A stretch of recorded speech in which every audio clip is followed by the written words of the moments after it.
All right, guys. So everything that's going on with the supply chain and the prices, the cost of living going up, the groceries, the increase in prices, I'm going to do a little video on how I've turned just your old kitchen scraps, right? That would be thrown away once they're sprouting. Ooh, gross, right? Nope.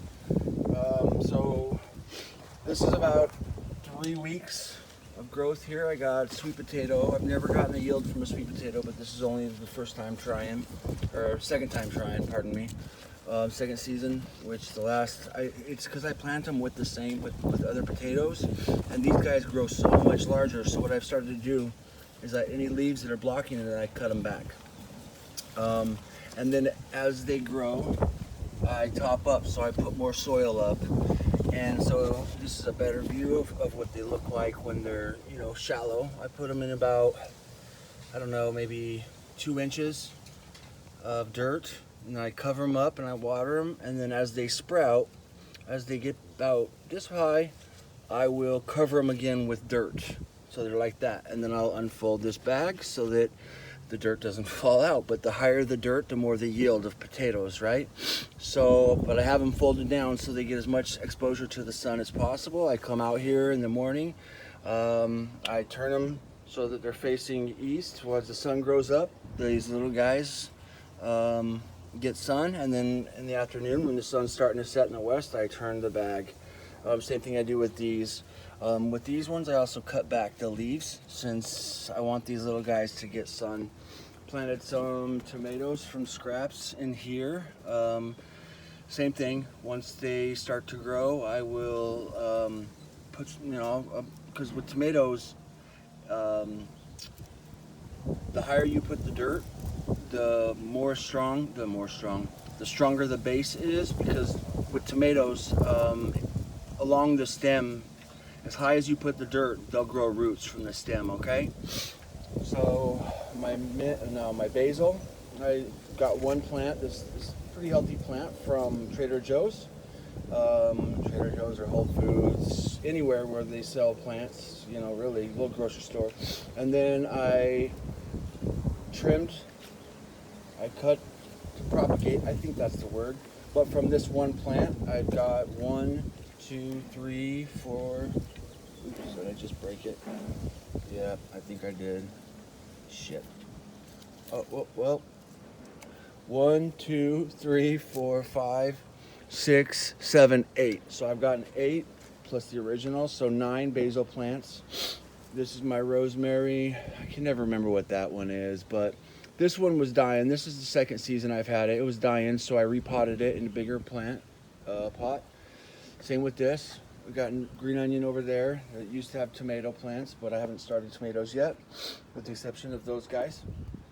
These green onions, I'm going on 2 seasons, maybe 3, and these grow all winter long. These are all outside. I live in California, so even during the winter, I was getting this. They were a little more sparse and a little less healthy because of the cold, but as you can see, that big guy right there. So. Yeah, and then over here, so we got like 6 tomato plants, but like I said, I planted those about 3 weeks ago. So I'm gonna plant these today, and as you can see, they've already started, which is, I just keep all these up on the top of the fridge and just hadn't gotten to them. I wasn't intending to plant more potatoes, but they're already started, so I'm not gonna let those go to waste. Usually if they haven't started with the sprouts, like this one, I will cut in half, or separate. Like this one, I would cut into probably 3. Then I put them in an empty egg carton, and then I put them up above my sink in a cupboard where it's dark so that they will sprout. And the reason that you leave them for a few days after you cut it is so that the sides that you just cut are hardened, because if they're fresh, think of like a wound, the more bacteria and shit that goes in there, the less likely it is to be a healthy plant.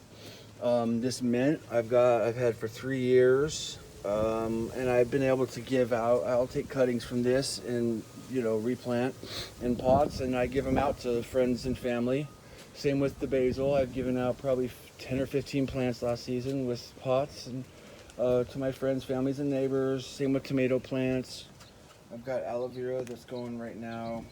These were some bell pepper plants that I started from kitchen scraps, and they're not doing too well. It's the second season. I've only gotten a few green bell peppers from them. So I'm gonna try. I've got some mini bell peppers that not mini bell, but mini peppers that I pulled the seeds out of. I'm gonna try and grow those. And then this is my asparagus plant, just for shits and giggles to see if I could. I started it from seeds in a container, but apparently this will live a lot of years, right? A lot of years. This is the second season it's been growing, and I just barely started getting some asparagus from it. So this is has been more of a labor of love. My wife was like, "Why don't you pull it out? We're not getting anything from it." But I let her know that from everything that I've read, you don't start getting any real asparagus until the second or third season. And like I said, this is all. I mean, I do water everything, but yeah, like this is pretty much no fuss, no muss. I mean, gotta clear off. But yeah, so I mean, my backyard, it's so low that it doesn't get much sun, so not a great growing area on the back, down in the dirt. But up here on my patio, on my porch, whatever you want to call it, I used to let my cats out here to have fun, and I, keep them in. Plus also with my tomato plants, as they got really, really big, I had these trellises there. So yeah, just guys, any dollar that you save at the grocery store, anything you can do to be less dependent on the supply chain, the more money you save, the more you can use it for other things. The less dependent the less dependent we are on the